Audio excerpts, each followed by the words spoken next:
Hola, nandito nga tayo ngayon sa Batasan Pambansa, North Wing. Usually sa South Wing tayo for the VIPs na dumadaan doon. Pero this year, napansin nga natin kahit early on, wala pa masyadong mga personalities at mga leaders na dumadaan. Dahil na nga rin isa sa mga statement ngayong taon sa ikalimang SONA ni President Bongbong Marcos, walang red carpet. Kumbaga, flex culture is out at simplicity is in. Yan yung mga binabantayan natin dito, pagdating ng mga personalities come in an hour or two. At syempre, yan din yung mensahe nga na talagang ibinibida ngayong taon para iwasan ng sobrang bonggang fashion statement at magsuot nga lang ng simpleng kasuotan. Pero nasunod nga ba ito? So far, wala pa tayong mga over to the top na nakikita rito. Pero may mga magagandang mga looks na rin tayo at syempre mga statement outfits na nakita sa ibang mga leader na pinost na rin syempre sa kanilang social media.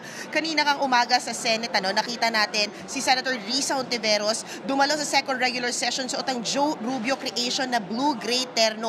Ang kasuotan ay may palumuti na freshwater pearls at inukit na nakar shells. Pansin naman ng minority senators na nagsuot ng itim na Filipiniana kabilang si Senator Ivy Marcos, magkapatid na Senator Alan Peter at Pia Cayetano at si Senator Loren Regarda rin. Pero hindi rin syempre, gaya nga nasabi ko kanina, na wala ang ilan na nagpasyang magbigay ng fashion statement.